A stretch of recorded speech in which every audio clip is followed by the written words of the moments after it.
Hello guys, പുതിയൊരു വീട്ടിലേക്ക് സ്വാഗതം. എൻ്റെ പാടെല്ലാവർക്കും സുഖമൊക്കെ തന്നെയല്ലേ?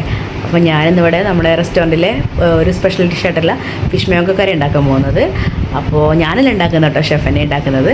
അപ്പോൾ അതിൻ്റെ റെസിപ്പികൾ എന്താണെന്ന് നോക്കിയാലോ, നോക്കാം. ഫിഷ് മുളക് ഇട്ടുന്നതിൻ്റെ ഗ്രേവി ഓൾറെഡി അടിച്ച് വെച്ചിട്ടുണ്ടായിരുന്നു.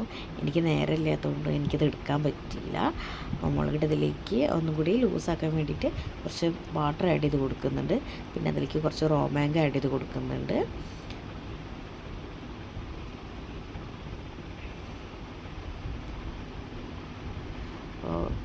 ഗ്രേവി നന്നായിട്ട് തിളച്ച് വരുന്നുണ്ട്. തിളച്ച് നന്നായിട്ട് കുറുക്കിയെടുക്കുകയാണ് വേണ്ടത്. ഓൾമോസ്റ്റ് കുറുകി വരുന്നുണ്ട്. അതിലേക്ക് നമ്മൾ കോക്കനട്ട് മിൽക്കാണ് യൂസ് ചെയ്യുന്നത്. നല്ല കട്ടിപ്പാൽ ചേർത്ത് കൊടുക്കുകയാണ്. ആ ഒരു ചുവന്ന കളറും മാറി നല്ല മഞ്ഞ കളറായിട്ട് വരും കേട്ടോ. നമ്മൾ ഫിഷ് മാംഗോ ഇവിടെ നോർമലി ഉണ്ടാക്കാറ് നെയ്മീൻ, പ്രോൺസ്, ദെൻ കിളിമീൻ, അയല വെച്ചിട്ടാണ് മാംഗോ കറി അടിക്കാറ്.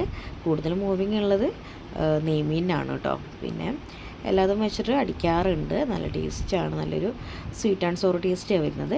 അപ്പോൾ നമ്മൾ ഗ്രേവി ഓൾറെഡി ഇവിടെ റെഡി ആയിട്ടുണ്ട്. അപ്പോൾ നമ്മളതിലേക്ക് കുറച്ച് റോ മാംഗോയും കുറച്ച് കറിവേപ്പിലയും ആഡ് ചെയ്ത് കൊടുത്തിട്ട് കുറച്ച് പച്ച വെളിച്ചെണ്ണ ആഡ് ചെയ്ത് കൊടുക്കുന്നുണ്ട്. ഗ്രേവി അടിച്ചതിന് ശേഷം ഓർഡർ വരുന്നതിനനുസരിച്ചിട്ട് ഫിഷ് ആഡ് ചെയ്ത് കൊടുത്തിട്ട് അങ്ങനെ കറി ആക്കി എടുക്കാറ് പതിവ്. അപ്പോൾ ഞാൻ വീഡിയോയ്ക്ക് വേണ്ടി മാത്രം ഒരു നെയ്മീൻ ക്യൂബ് ആഡ് ചെയ്തിട്ട് കറി ആക്കി എടുത്തിട്ടുണ്ട്. അപ്പോൾ നമ്മുടെ ഫിഷ് മാംഗോ കറി ഇതാണ് റെഡി ആയിട്ടുണ്ട്. അപ്പത്തിൻ്റെ കൂടെയും പൊറോട്ടയുടെ കൂടെയൊക്കെ നല്ലൊരു കോമ്പിനേഷനാണ്. ഏറ്റവും കൂടുതൽ മൂവിങ് ഉള്ളത് അപ്പം വിത്ത് ഫിഷ് മാംഗോ കറിയാണ്. അപ്പോൾ ഡെക്കറേഷന് വേണ്ടി കുറച്ച് റോ മാംഗോയും കുറച്ച് വേപ്പിൻ്റെ ഇല ആഡ് ചെയ്ത് കൊടുക്കുന്നുണ്ട്. അപ്പോൾ നമ്മുടെ ഫിഷ് മാംഗോ കറി റെഡിയാണ്.